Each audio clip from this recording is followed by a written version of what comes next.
सबसे पहले तो बेसिक इंट्रोडक्शन, और ये सारी बातचीत आपको ऑलरेडी पता है। इंडियन कॉन्स्टिट्यूशन ने इंटीग्रेटेड जुडिशियल सिस्टम को स्टैब्लिश किया। इस इंटीग्रेटेड जुडिशियल सिस्टम के टॉप पे है सुप्रीम कोर्ट, उसके नीचे आते हैं हाई कोर्ट्स, और हाई कोर्ट्स के नीचे या स्टेट लेवल से नीचे आते हैं सबऑर्डिनेट कोर्ट्स। सबऑर्डिनेट कोर्ट्स में डिस्ट्रिक्ट कोर्ट्स की बात की जाती है, अदर लोअर कोर्ट्स की बात की जाती है।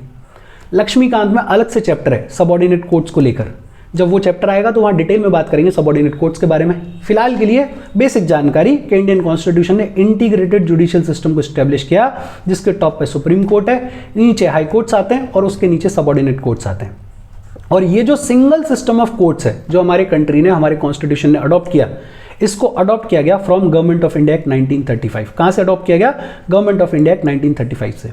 और ये जो सिंगल सिस्टम ऑफ कोर्ट्स है, यही सेंट्रल लॉज और स्टेट लॉज दोनों को एनफोर्स करता है। यूएस में ऐसा नहीं है, यूएस में डबल सिस्टम ऑफ कोर्ट्स है। वहां पे जो फेडरल लॉज होते हैं, जो सेंट्रल गवर्नमेंट लॉज बनाती है, फेडरल लॉज, उनको एनफोर्स करने के लिए होती है फेडरल जुडिशरी, और स्टेट लॉज को एनफोर्स करने के लिए होती है state judiciary.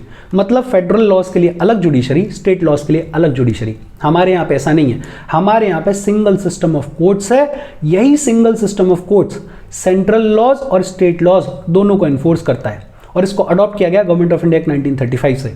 Integrated judicial system है जिसके टॉप पे सुप्रीम कोर्ट है, नीचे हाई कोर्ट्स हैं और उसके नीचे सबऑर्डिनेट कोर्ट्स हैं। अपने को यह भी पता है कि सुप्रीम कोर्ट ऑफ इंडिया को इनॉग्रेट किया गया ऑन जनवरी 28, 1950। कब इनॉग्रेट किया गया? जनवरी 28, 1950। सुप्रीम कोर्ट ऑफ इंडिया ने सक्सीड किया फेडरल कोर्ट ऑफ इंडिया को। मतलब सुप्रीम कोर्ट ऑफ इंडिया बनने से पहले हमारे कंट्री में फेडरल कोर्ट ऑफ इंडिया हुआ करता था, जिसको स्टैब्लिश किया गया था under government of India act 1935। हालांकि फेडरल कोर्ट ऑफ इंडिया और सुप्रीम कोर्ट ऑफ इंडिया लगभग सेम तरीके से फंक्शन करते हैं, लेकिन सुप्रीम कोर्ट ऑफ इंडिया का जो जुरिस्डिक्शन है वो थोड़ा लार्जर है, वो थोड़ा ग्रेटर है in comparison to federal court of India. क्यों? Federal court of India highest court of appeal नहीं होता था। हाईएस्ट कोर्ट ऑफ अपील उस टाइम पे होता था ब्रिटिश प्रिवी काउंसिल, लेकिन आज के हमारे जुडिशियल सिस्टम में हाईएस्ट कोर्ट ऑफ अपील कौन है? Supreme court of India. Judiciary के सबसे टॉप पे सुप्रीम कोर्ट ऑफ इंडिया ही है।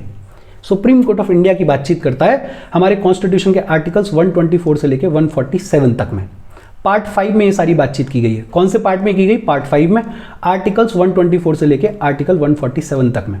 पूरा सुप्रीम कोर्ट से रिलेटेड कि ऑर्गेनाइजेशन क्या होगा, इंडिपेंडेंस को इंश्योर कैसे किया जाएगा, जुरिस्डिक्शन कितना होगा, पावर्स कितनी होंगी, प्रोसीजर्स क्या होंगे, वो सारी बातचीत पार्ट 5 के आर्टिकल्स 124 से लेकर 147 तक में की गई है।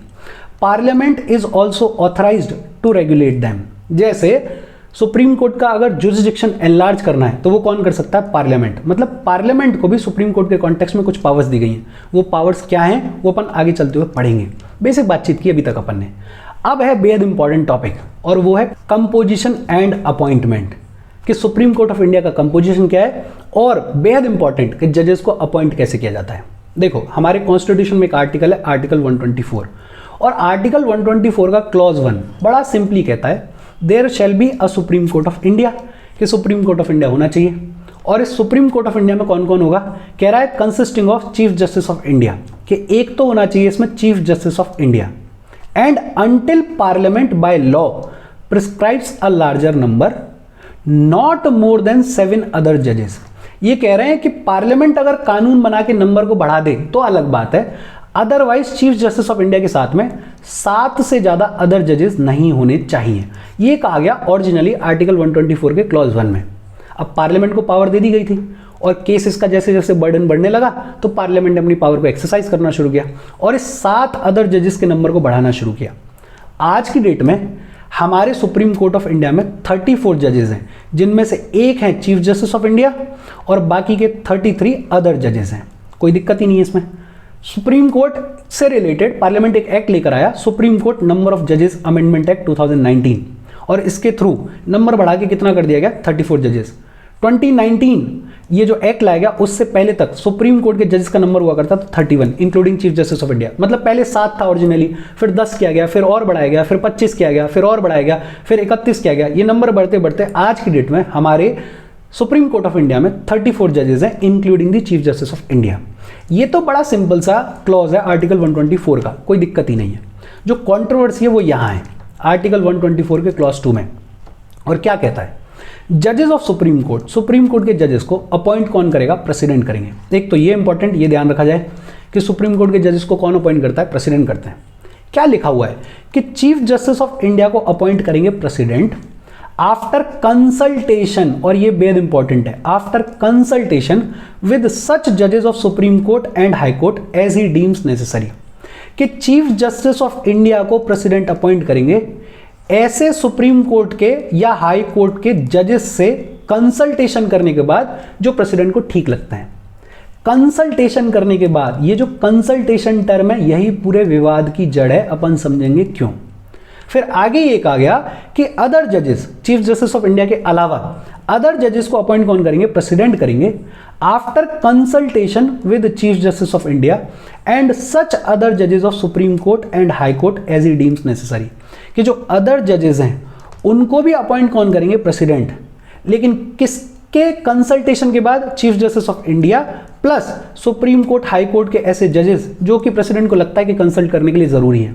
लेकिन यहां एक चीज ध्यान दी जाए कि ये जो चीफ जस्टिस ऑफ इंडिया से कंसल्ट किया जाएगा ये ऑब्लिगेटरी है, ये बाइंडिंग है, ये करना ही करना पड़ेगा। मतलब अदर जजेस को अगर अपॉइंट करना है तो चीफ जस्टिस ऑफ इंडिया का कंसल्टेशन लेना ही लेना पड़ेगा। अब अगर अपन लिमिटेड बुद्धि से समझें तो बड़ा सिंपल है कि आर्टिकल 124 का क्लॉज 2 कह रहा है कि अपॉइंट प्रेसिडेंट करेंगे, अपॉइंट करने से पहले कंसल्ट करेंगे। कंसल्ट मतलब पूछ लेंगे, रजामंदी ले लेंगे कि बता दो भाई तुम्हारा कोई विचार है कि किसको अपॉइंट किया जाए, किसको नहीं किया जाए। लेकिन कॉन्स्टिट्यूशन में जो लिखा हुआ है उसका फाइनल इंटरप्रिटेशन वो किसके हाथ में? जुडिशरी के हाथ में। जुडिशरी बताता है कि भाई साहब ये जो लिखा हुआ है इसका मतलब ये है, और इस कंसल्टेशन टर्म पे पूरा विवाद शुरू हुआ। देखो ये जो अपॉइंटमेंट ऑफ जजेस के इर्द गिर्द कंट्रोवर्सी है, कंसल्टेशन टर्म को लेकर जो कंट्रोवर्सी है, इसकी शुरुआत हो गई कॉन्स्टिट्यूशन के लागू होने के साथ ही। कॉन्स्टिट्यूशन लागू हुआ 26 जनवरी 1950 को और प्राइम मिनिस्टर बने पंडित नेहरू। पंडित नेहरू बड़े पढ़े लिखे और डेमोक्रेटिक लीडर थे। पंडित नेहरू के टाइम से एक चलन शुरू हुआ, एक कन्वेंशन शुरू हुआ। हालांकि कॉन्स्टिट्यूशन में कहीं भी नहीं लिखा हुआ था, लेकिन एक कन्वेंशन शुरू हुआ कि जो भी सीनियर मोस्ट जज हुआ करता था उसको अपॉइंट कर दिया जाता था as chief justice of India. बड़ा सिंपल प्रोसीजर, सरकार और जुडिशरी के बीच में कॉन्फ्लिक्ट का कोई कारण ही नहीं था। बड़ा सिंपल सा कन्वेंशन शुरू कर दिया कि जो भी सीनियर मोस्ट जज होता था उसको प्रेसिडेंट अपॉइंट कर देते थे as chief justice of India. इस कन्वेंशन को फॉलो किया गया, इसको ब्रेक नहीं किया गया, बड़ा स्मूथली फंक्शन किया इसने। हाँ, एक एक्सेप्शन रहा 1960s में, पंडित नेहरू के टाइम के दौरान ही एक जस्टिस हुआ करते थे, जस्टिस सैयद जाफर इमाम। ये हुआ करते थे सीनियर मोस्ट जज, और सीनियरिटी के प्रिंसिपल को अगर अपन फॉलो कर रहे हैं तो इनको अपॉइंट किया जाना चाहिए था chief justice of India, but इनको किया नहीं गया। बट उसके पीछे कोई पॉलिटिकल रीज़न नहीं था, उसके पीछे रीज़न अलग था। ये बड़े लंबे टाइम तक छुट्टी पे रहे और फिजिकली के साथ साथ मेंटली भी अनसाउंड थे, कुछ दिक्कत थी। चीफ जस्टिस ऑफ इंडिया ने खुद ने रिकमेंड किया कि जस्टिस इमाम जो है वो चीफ जस्टिस ऑफ इंडिया बनने के लिए सूटेबल नहीं है, फिट नहीं है, और इन हेल्थ ग्राउंड्स पे इनको अपॉइंट नहीं किया गया था। बाकी कोई पॉलिटिकल रीज़न नहीं था। ये जो कन्वेंशन चला कि सीनियर मोस्ट जज को chief justice of India appoint कर दिया जाएगा, इसने बड़ा स्मूथली फंक्शन किया। दिक्कत आई इंदिरा गांधी के टाइम में। Indira Gandhi very powerful leader थी, इनफैक्ट कुछ लोग ये भी कहते हैं कि डिक्टेटर वाले कुछ गुण थे उनमें। इंदिरा गांधी के टाइम के दौरान एक बड़ा फेमस केस आया जिसके बारे में कई बार अपन ने बात की हुई है, केशवानंद भारती केस, जिसका वर्डिक्ट आया 24 अप्रैल 1973 को। केशवानंद भारती केस अपने आप में अलग टॉपिक है पढ़ने के लिए, लेकिन बेसिक आर्ग्यूमेंट ये था कि केशवानंद भारती केस में फाउंडेशन रख दी गई बेसिक स्ट्रक्चर की। मतलब ये कहा गया कि पार्लियामेंट कॉन्स्टिट्यूशन के जिस हिस्से को चाहे उसको अमेंड कर सकता है, लेकिन अमेंड करते टाइम पे एक चीज़ का ध्यान रखा जाएगा कि बेसिक स्ट्रक्चर डैमेज ना हो, डिस्ट्रॉय ना हो। बड़ा खूबसूरत वर्डिक्ट। आज जब हम केशवानंद भारती केस के बारे में पढ़ते हैं तो हमें लगता है कि बड़ा बैलेंस्ड वर्डिक्ट था, लेकिन इंदिरा गांधी का मानना ऐसा नहीं था।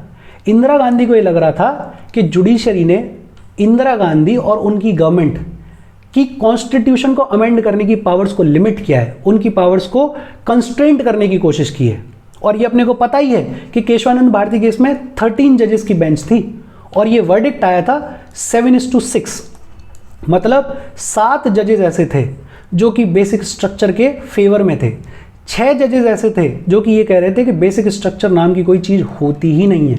अगर एक जज यहाँ से यहाँ चला जाता तो आज अपन बेसिक स्ट्रक्चर के बारे में नहीं पढ़ रहे होते। ये जो 6 जजेस हैं इनसे तो इंदिरा गांधी गवर्नमेंट को कोई दिक्कत नहीं थी, इन 7 जजेस से इंदिरा गांधी गवर्नमेंट बड़ी नाराज़ थी। इंदिरा गांधी खुद बड़ी नाराज़ थी। उनको लग रहा था कि मेरी पावर्स को लिमिट किया गया है, अब तो मैं कभी भी कोई भी अमेंडमेंट करूंगी तो जुडिशरी बोल देगी कि ये तो बेसिक स्ट्रक्चर का हिस्सा है, ये अनकॉन्स्टिट्यूशनल होगा, आप नहीं कर सकते हो। तो इंदिरा गांधी बड़ी खफा थी। अच्छा, इन 7 जजेस में 3 जजेस थे, जस्टिस शैलिट, जस्टिस हेगड़े और जस्टिस ग्रोवर। उस टाइम के तीनों सीनियर मोस्ट जजेस, मतलब next chief justice of India seniority के हिसाब से बनने चाहिए थे जस्टिस शैलिट, उनके बाद नंबर आता जस्टिस हेगड़े का, उनके बाद नंबर आता जस्टिस ग्रोवर का। लेकिन 24 अप्रैल, एक दिन बाद ही 24 अप्रैल 1973 को इंदिरा गांधी गवर्नमेंट ने next chief justice of India appoint किया एएन रॉय को।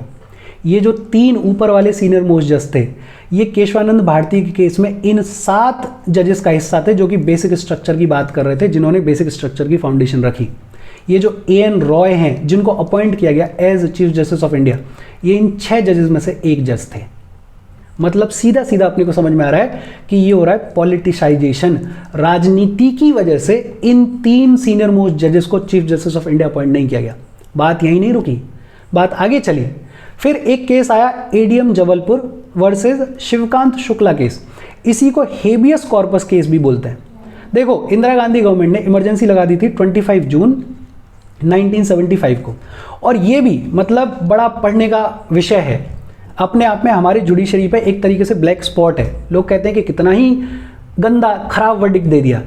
इस केस में बेसिक आर्ग्यूमेंट ये था कि इमरजेंसी के दौरान किसी को अनलॉफुली डिटेन किया जा सकता है क्या अथॉरिटीज़ के द्वारा। हेबियस कॉर्पस वही तो होता है कि अगर किसी को अनलॉफुली डिटेन कर लिया गया है तो आर्टिकल 32 के अंडर डायरेक्टली सुप्रीम कोर्ट जाया जा सकता है, आर्टिकल 226 के अंडर डायरेक्टली हाई कोर्ट जाया जा सकता है हेबियस कॉर्पस की रिट फाइल करके।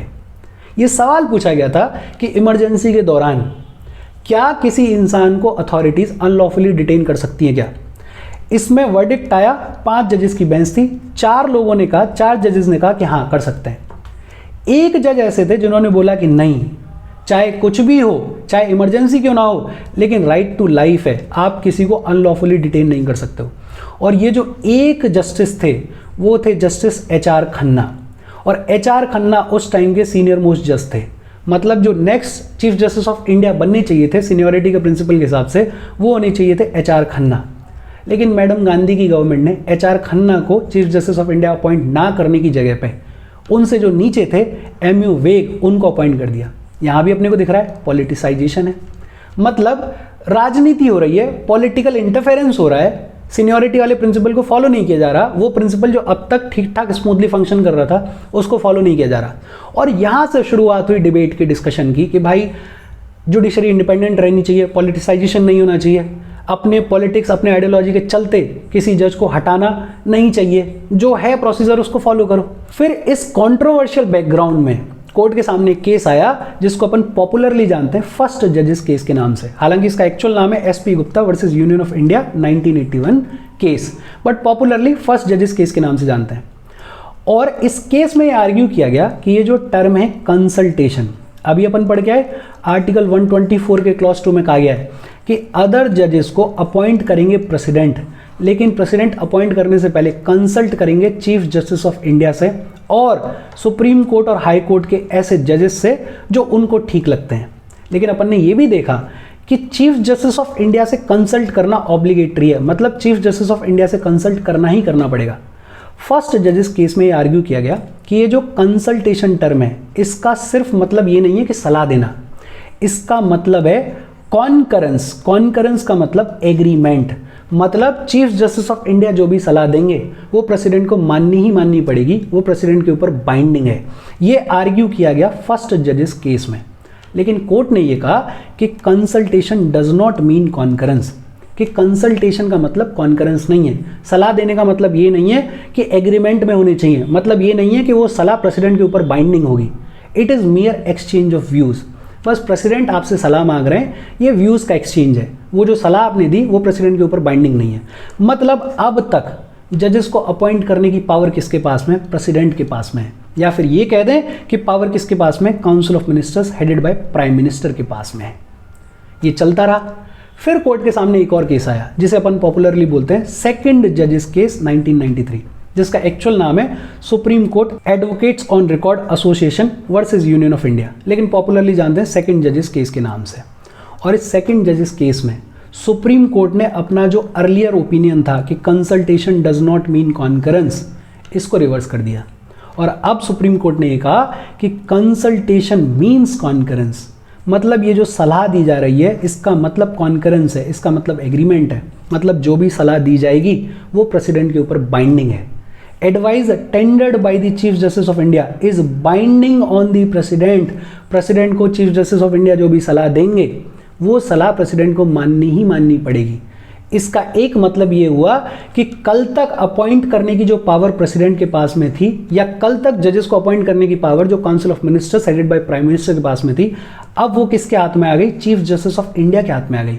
क्योंकि चीफ जस्टिस ऑफ इंडिया जो भी सलाह देंगे वो सलाह माननी ही माननी पड़ेगी प्रेसिडेंट को। लेकिन हाँ, एक चीज़ और कही गई कि चीफ जस्टिस ऑफ इंडिया जो भी सलाह देंगे उस सलाह को देने से पहले उनके कोर्ट में जो 2 सबसे सीनियर मोस्ट जजेस हैं उनसे कंसल्ट करेंगे। लेकिन इसमें भी प्राइमेसी प्रिंसिपल को फॉलो किया गया, मतलब ये 2 सीनियर मोस्ट जजेस जो भी सलाह देंगे कोई फर्क नहीं पड़ता, प्राइमेसी किसको दी जाएगी? चीफ जस्टिस ऑफ इंडिया को। Chief justice of India ultimately जो भी डिसीजन लेंगे और जो भी एडवाइस देंगे वो एडवाइस प्रेसिडेंट के ऊपर क्या है? बाइंडिंग है। और यहां से कॉन्फ्लिक्ट थोड़ा और बढ़ गया। अब सरकार को भी लगेगा कि यार कल तक जो हमारी पावर थी जजेस को अपॉइंट करने की, उस पावर को अब ट्रांसफर कर दिया गया चीफ जस्टिस ऑफ इंडिया के पास में। लेकिन सरकार कर क्या सकती है? कॉन्स्टिट्यूशन को इंटरप्रिटेट करने का काम किसका है? कोर्ट्स का है, जुडिशरी का है। फिर आया एक केस तीसरा, थर्ड जजेस केस 1998। अच्छा, पहले वाले केस तो वैसे थे वर्सेस वाले, ये वर्सेस वाला केस नहीं था, कोई केस नहीं था। एक्चुअली अपन आगे चलते हुए पढ़ेंगे कि एक आर्टिकल है आर्टिकल 143, जिसके तहत प्रेसिडेंट अगर चाहें तो लॉ के किसी भी क्वेश्चन पर सुप्रीम कोर्ट का ओपिनियन मांग सकते हैं और सुप्रीम कोर्ट वो ओपिनियन देता है। प्रेसिडेंट ने सुप्रीम कोर्ट से ओपिनियन मांगा कि देखो भाई, ये जो सेकंड जजेस केस का वर्डिक्ट है इसने एक तरीके से ऑल्टर कर दिया पूरा सिस्टम जो कॉन्स्टिट्यूशन में लिखा हुआ है। कॉन्स्टिट्यूशन में तो कह रहे हैं कि प्रेसिडेंट कंसल्ट करेंगे, आपने ये कुछ कॉलेजियम सिस्टम जैसी नई चीज़ की फाउंडेशन रख दी है, इस समस्या का समाधान करो, ऐसे तो काम नहीं चलेगा। तो कोर्ट बैठा और कोर्ट ने अब पूरा जब पढ़ा लिखा जाना तो कोर्ट इस आर्गुमेंट पे पहुंचा कि देखो साहब, ये तो सही है कि कंसल्टेशन का मतलब कॉन्करेंस है, एडवाइस तो माननी पड़ेगी, लेकिन चीफ जस्टिस ऑफ इंडिया अकेले के पास में पावर नहीं है। अब प्रिंसिपल फॉलो किया जाएगा कंसल्टेशन ऑफ प्लूरैलिटी जजेस, मतलब chief justice of India supreme court के 4 सीनियर मोस्ट जजेस से कंसल्ट करेंगे। और ये है आज का collegium system. Chief justice of India supreme court के जो 4 सीनियर मोस्ट जजेस हैं उनसे कंसल्ट करेंगे, और अगर इन 4 में से कोई भी 2 जजेस एडवर्स ओपिनियन देते हैं, मतलब ये कहते हैं कि जो नाम आप रिकमेंड कर रहे हो जज अपॉइंट होने के लिए वो ठीक नहीं है, तो चीफ जस्टिस ऑफ इंडिया उस रिकमेंडेशन को सरकार को नहीं दे सकते हैं। मतलब इस सेकंड जजेस केस में प्राइमेसी थी कि चीफ जस्टिस ऑफ इंडिया, कोई फर्क नहीं पड़ता कि 2 ये सीनियर मोस्ट जज क्या बोल रहे हैं, चीफ जस्टिस ऑफ इंडिया का जो भी डिसीजन है वो एडवाइस दे देंगे। लेकिन यहाँ पे अब चीफ जस्टिस ऑफ इंडिया अकेले के पास में पावर नहीं है, अब चीफ जस्टिस ऑफ इंडिया के साथ साथ 4 सीनियर मोस्ट जजेस भी बैठे हुए हैं और इनके बीच में डिसीजन लिया जाएगा। एक पूरा ड्यू प्रोसेस का प्रिंसिपल रखा गया। ड्यू प्रोसेस के प्रिंसिपल में कई सारी बातें की गई। एक तो ये किया गया कि किसी भी ऐसे आदमी का नाम रिकमेंड नहीं किया जा सकता जिसके नाम पे chief justice of India agree नहीं कर रहे हैं। हो सकता है 4 सीनियर मोस्ट जजेस अग्री कर रहे हों, लेकिन अगर chief justice of India agree नहीं कर रहे हैं तो उसका नाम रिकमेंड नहीं किया जा सकता। दूसरा ये कहा गया कि मेजॉरिटी से डिसीजन लिया जाएगा, मतलब कि इन 5 में से कम 3 अग्री करने चाहिए, जिन 3 में से एक तो चीफ जस्टिस ऑफ इंडिया होंगे ही होंगे, बाकी 2 और अग्री करने चाहिए। तब अगर ऐसा नहीं है तो किसी इंसान का नाम रिकमेंड नहीं किया जा सकता एज जस्टिस अपॉइंट होने के लिए। ये कॉलेजियम सिस्टम की फाउंडेशन रख दी गई।